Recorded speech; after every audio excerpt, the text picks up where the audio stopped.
Well, the stone of bitterness, it is a tough one. It's why I think the writer of Hebrews is so direct. The writer says in chapter 12, verse 14 and 15, make every effort to live in peace with everyone and to be holy. Without holiness, no one will see the Lord. See to it that no one falls short of the grace of God. And then he adds, and that no bitter root grows up to cause trouble and defile many. The reality is this, that people do hurt us. And the other reality is that some of us have hurts that have taken root in our life. And they're growing and they're causing all kinds of trouble. And it's going to cost us physically, emotionally, personally, and it costs us spiritually as well. And sadly, in 40 years of ministry here at the church, I've seen far too many victims of bitterness. And again, I get it. At times, what we have experienced at the hands of other people, especially when those are people that are to love us and care for us and nurture us, and they do exactly the opposite, they cause pain, shame, and hurt, well, it feels impossible not to be bitter. But that's why as Christ followers, we focus in on Jesus. Remember, Jesus, he came to help us move from bitter to something better. Jesus shows me, and I think he shows all of us, how God sees. How he sees even the most hateful, mean-spirited, conniving, unfaithful, hurtful person on this planet.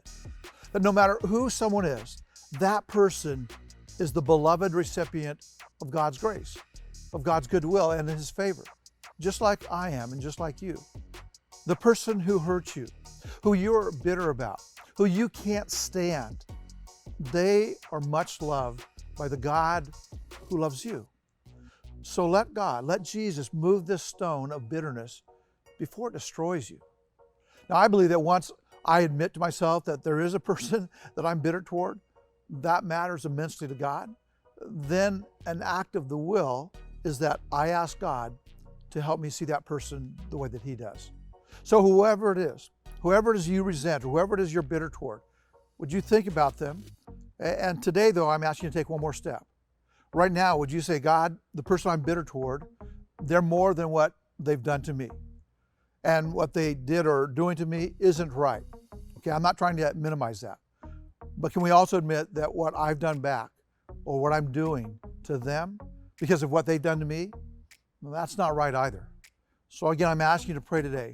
God, help me to see that person that I resent the way that you see them. And then one more thing. Would you ask God, God, please replace my bitterness with love? Because I can't love them like you want me to. I need your help. And when you ask God to replace your bitterness with love, again, you're not asking God to give you all sorts of wonderful feelings towards them, or to make them, or make you enjoy being around them, or want to put their picture up somewhere in your house. I'm saying loving that person that you feel bitter toward isn't about what you feel, it's about what you choose.